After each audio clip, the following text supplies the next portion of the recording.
और योगी अमित शाह जी तो अपने काम अच्छे कर रहे हैं। अच्छा काम नहीं होता तो व्यवस्था अच्छा कैसा होता। लेकिन ये विभीषण जो है बीच में बैठे हैं ना, वो हाथी में थे, साइकिल में थे, पंजा में थे, वहाँ भी व्यापारी थे, यहाँ भी व्यापारी हैं। यहाँ भारतीय जनता पार्टी का लेविल लग गया कि नेता हैं बात बीजेपी के, तो किसी ज़मीन कोई कब्जा कर रहा है, बेचारे उनके पास गए मदद मांगने, खुद विभीषण बन के खा गए।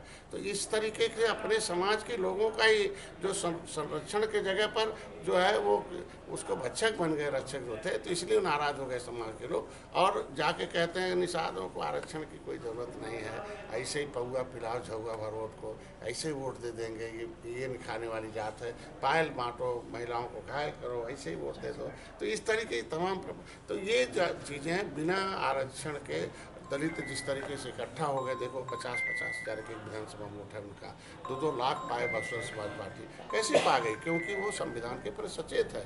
उस तरीके से निषाद भी अब संविधान में लेने के तैयार है, इसलिए बीजेपी को चाहिए कि इनका आरक्षण दें। अच्छा, क्या लगता है आपको प्रदेश में कानून व्यवस्था कैसी है इस समय, जिस तरह योगी जी दावा करते हैं, तो क्या स्थिति है? करूँ आज एक पत्रकार की हत्या हो गई सीतापुर में। इसी से समझ सकते हैं कि प्रयागराज में इतने करोड़ों लोग आए, ज़्यादातर महिलाएं उसमें रहती हैं, लेकिन किसी प्रकार का इस प्रकार का उसमें किसी प्रकार छेड़छाड़, किसी प्रकार इस तरीके एक घटना दुर्भाग्यपूर्ण हुई, उसको जांच का विषय है, जांच चल रहा है।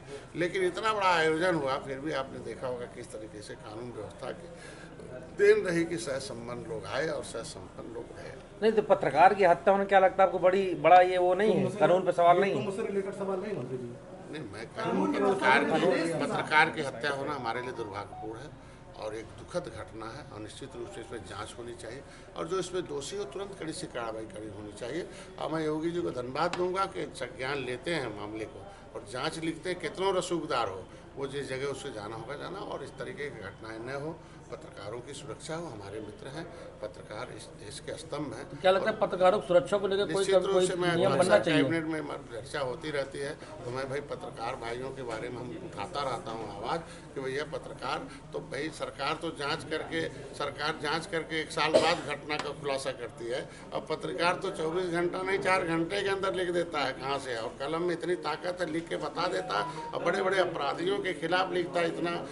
इतना शक्ति जो जज हैं या सिपाही हैं, बड़े अधिकारी हैं, वो सुरक्षा में नहीं लिख पाते हैं, साल लग जाता है। और बिना सुरक्षा के निर्वाक रूप से पत्रकार अपनी कलम का इस्तेमाल करके अपने धर्म को देखते हुए जो अपने कर्तव्य है उसका निभाता है, और अपराधी भ्रष्टाचारी चाहे किसी के खिलाफ लिखना हो थोड़ा सा भी नहीं लिखता। और इसलिए पत्रकारों को सुरक्षा भी होना चाहिए, बीमा भी होना चाहिए और हर तरह से सुविधा जैसे सब लोग लेते हैं लोकतंत्र में, अगर चौथा स्तंभ है तो पत्रकार को भी उतनी सुविधा मिलनी चाहिए। साल में एक बार होली आ गया और रंग पड़ गया अगर, तो आप इतना दुर्भावना रखेंगे? तो ये तो कहा था कि अगर रंग से कोई आपको दिक्कत है तो घर में बैठ जाएं, और क्या किया जा सकता है। लेकिन आके अगर शांति भंग करेंगे तो फिर शांति भंग करने वाले की जगह कहाँ है, योगी सरकार में सबको पता है। तो क्या सीओ अनुज चौधरी का बयान सही है क्या?